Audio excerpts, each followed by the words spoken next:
Dream girl Hema Malini, जिन्होंने अपनी बेहतरीन अदाकारी और दिलकश अदाओं के चलते न केवल दशकों तक बॉलीवुड पर राज किया है बल्कि भारतीय राजनीति में भी एक सक्रिय भूमिका निभा रही हैं। वर्ष 2003 में उनको राज्यसभा का सांसद चुना गया और वर्ष 2014 और 2019 में भारतीय जनता पार्टी के टिकट से वो मथुरा की सांसद हैं। आज की इस वीडियो में हम उन्हीं की जन्म कुंडली का विश्लेषण करने वाले हैं। विश्लेषण करेंगे कि उनकी जन्म कुंडली में ऐसे कौन से योग हैं जो कि उनको न केवल बॉलीवुड में सक्सेस दे रहे हैं बल्कि राजनीति में भी सक्सेस दे रहे हैं। बात करेंगे उनकी जन्म कुंडली में ऐसे कौन से योग हैं जिनके कारण उन्होंने हिंदू धर्म को त्याग कर इस्लाम धर्म को कबूल कर लिया था। जी हाँ, हेमा मालिनी जी का जन्म एक हिंदू परिवार में हुआ है, किंतु लीगली वर्तमान में वो एक मुस्लिम है क्योंकि 1979 में उन्होंने धर्मेंद्र से शादी करने के लिए इस्लाम को कबूल कर लिया था। उनके ऊपर इस्लाम को कबूल करने के लिए किसी तरह का कोई दबाव नहीं डाला गया। ऐसा भी कुछ नहीं था कि उनको इस्लाम पसंद था, बल्कि उन्होंने केवल धर्मेंद्र से शादी करने के लिए इस्लाम को कबूल किया था क्योंकि उस समय धर्मेंद्र पहले से शादीशुदा थे और हिंदू लॉ के अनुसार एक व्यक्ति पहली पत्नी के रहते दूसरा विवाह नहीं कर सकता। तो ऐसे में धर्मेंद्र और हेमा मालिनी ने 1979 में हिंदू धर्म को त्याग कर इस्लाम धर्म को कबूल कर लिया। धर्म को कबूल करना और त्यागना ये अपने आप में कोई भी चर्चा का या बहस का विषय नहीं है, किंतु केवल इस्लाम को कबूल करने पर कहानी खत्म नहीं हुई बल्कि हेमा मालिनी और धर्मेंद्र ने धर्म को एक मजाक बनाकर रख दिया। इस्लाम को कबूल करने के बाद उन्होंने निकाह तो किया किंतु कभी भी इस्लाम धर्म को फॉलो नहीं किया। ऐसे में मुस्लिम समाज को एक प्रश्न जरूर पूछना चाहिए कि क्यों आपने इस्लाम को कबूल किया? क्या अपनी शारीरिक प्यास को मिटाने के लिए आपने इस्लाम को कबूल किया? क्या आप भारत के यूथ को एक संदेश देना चाहते थे कि आपको शादी करने के लिए परिवार से, धर्म से, समाज से अनुमति लेने की कोई जरूरत नहीं है, आप अपने हिसाब से धर्म को भी ऊपर नीचे तोड़ मरोड़ कर यूज कर सकते हैं। धर्म भारतीयों के लिए कोई यूज करने की चीज नहीं है। धर्म भारतीयों के लिए आस्था है, धर्म भारतीयों के लिए एक संस्कार है, एक सर्वोपरि है। किंतु हेमा मालिनी और धर्मेंद्र ने न केवल हिंदू धर्म बल्कि इस्लाम की आस्थाओं के साथ भी खिलवाड़ किया। एक प्रश्न भारतीय जनता पार्टी से भी बनता है कि उन्होंने क्यों हेमा मालिनी को टिकट दिया। हम यहां पर धर्म के आधार पर नहीं कह रहे।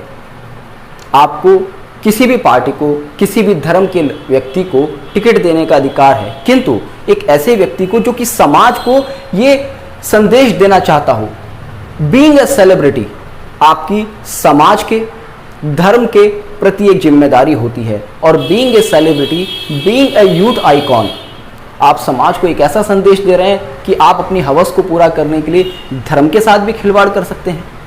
तो यहां पर एक प्रश्न तो भारतीय जनता पार्टी पर भी बनता है। ठीक है, टिकट किसी को भी दीजिएगा, कम से कम आपकी छवि, आपकी आस्था साफ सुथरी हो। और टिकट भी कहां से? एक ऐसी जगह से जो कि भगवान श्री कृष्ण की जन्मभूमि है, मथुरा से टिकट दिया गया। खैर, ये प्रश्न करना आप सभी का दायित्व बनता है। हम उस काम पर आते हैं जिसके लिए हमने इस वीडियो को चुना है। हम बात करते हैं हेमा मालिनी जी की जन्म कुंडली के ऊपर। सबसे पहले बात करते हैं कि इस कुंडली में ऐसे कौन से योग हैं जो कि उनको सफलता की पराकाष्ठा पर ले जा रहे हैं।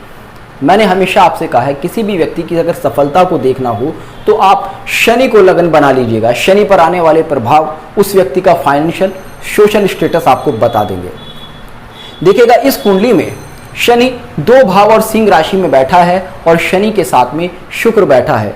शनि शुक्र युति वाली वीडियो में मैंने आपसे कहा था कि ये महाधन योग है। जब भी किसी कुंडली में बनेगा तो ऐसा व्यक्ति बहुत ज़्यादा रिच होगा। और इस कुंडली में तो शुक्र आय भाव का स्वामी है। पाराशरी ज्योतिष का नियम है कि 2 और 11 भाव के स्वामी का अगर संबंध बनता है तो ये अपने आप में धन योग है। और नाड़ी ज्योतिष कहती है शनि और शुक्र का अगर संबंध बनता है तो ऐसा व्यक्ति धनी होता है। तो यहाँ पर नाड़ी और पराशरी दोनों के नियम बनते हैं।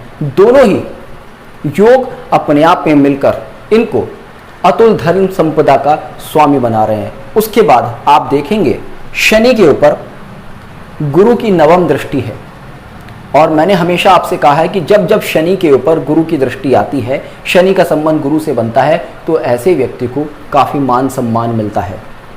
तो ये बड़े रीज़न थे जो कि इनको बॉलीवुड में सक्सेस देते हैं। बात करते हैं इनके राजनीतिक करियर के बारे में। देखिएगा, राजनीति में आने के लिए मैंने आपसे प्रीवियस वीडियोज़ में भी कहा है कि शनि के ऊपर सूर्य या सूर्य की राशियों का प्रभाव होना चाहिए।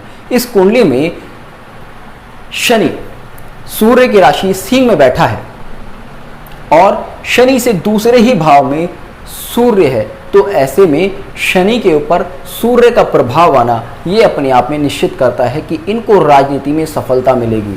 उसके बाद आप देखेंगे इस कुंडली में लग्नेश नवम भाव में बैठा है। लग्नेश के नवम भाव में बैठने का मतलब है कि इनको कहीं ना कहीं भाग्य का सपोर्ट मिलेगा। ये अपने जीवन में जो सफलता प्राप्त करना चाहेंगी उनको मिलेगी।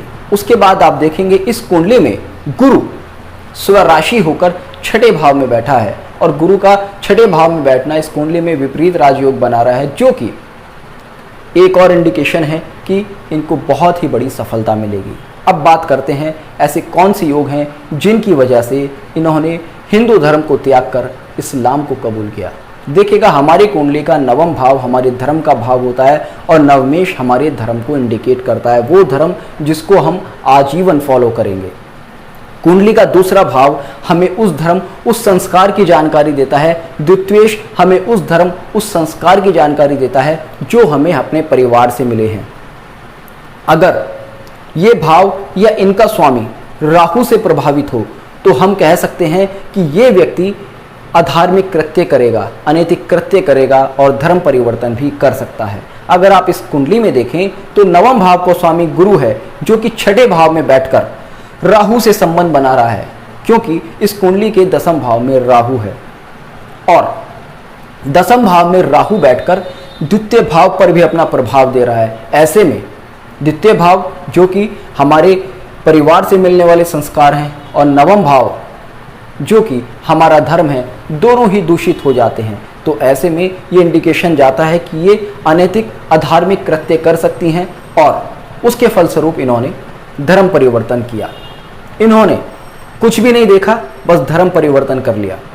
खैर, इनकी गलती नहीं है, गलती हमारी है, क्योंकि इनके इस कृत्य के बाद भी हमने इनको इतनी नेम फेम दी, इतना सम्मान दिया। इस कुंडली में आप देखेंगे चतुर्थ भाव में बुध और केतु का योग है, जो कि अपने आप में व्यक्ति को बहुत ही सूक्ष्म विचार करने वाला बनाता है। तो ऐसा नहीं है कि किसी दबाव में आकर या किसी जल्दबाजी में इन्होंने धर्म परिवर्तन किया है। इन्होंने बहुत सोच समझकर ये सब कुछ किया है, और क्योंकि इनके नवम भाव का स्वामी गुरु है और वो स्वराशि है, तो ऐसे में इनको इस कृत्य के फलस्वरूप भी किसी तरह की डिफेम का बहुत ज़्यादा सामना नहीं करना पड़ा। उस समय जब इन्होंने धर्म परिवर्तन किया होगा तब हो सकता है इन्हें किसी तरह के बहिष्कार का, किसी तरह की आलोचना का सामना करना पड़ा हो, किंतु वर्तमान स्थिति ये है कि वो भारतीय जनता पार्टी देश की सबसे बड़ी पार्टी की सांसद है। खैर, मथुरा के लोगों को, मथुरा की जनता को वोट देने से पहले और कैंडिडेट को चुने जाने से पहले एक बार विचार करना जरूर चाहिए, और धार्मिक लोगों को तो कम से कम इस बात पर एक विचार करना चाहिए कि हम किसे टिकट दे रहे हैं और किसे वोट दे रहे हैं। हालांकि मेरी कोई आपत्ति नहीं है उनके धर्म परिवर्तन से। किसी व्यक्ति की धार्मिक आज़ादी उसका पर्सनल मुद्दा है, उसका पर्सनल इंटरेस्ट है, किंतु आपका पर्सनल इंटरेस्ट आपको ये राइट नहीं देता कि आप किसी धर्म और किसी आस्था के साथ खिलवाड़ करें। आपने यहाँ पर हिंदू धर्म और इस्लाम दोनों की ही आस्था के साथ खिलवाड़ किया है। आपने एक यूथ आइकॉन होकर, एक सेलिब्रिटी होकर अराजकता का संदेश दिया है। हमारी यूथ को, हमारी जनता को आपने क्या संदेश दिया कि ठीक है, आपको शादी करनी है, कोई दिक्कत नहीं, आज इस्लाम कबूल कर लो, कल को फिर हिंदू धर्म कबूल कर लेना, उसके बाद दोनों ही मत फॉलो करना, अधार्मिक हो जाओ, तो ठीक है ना, आप इस चीज़ को खुले मंच पर कहो।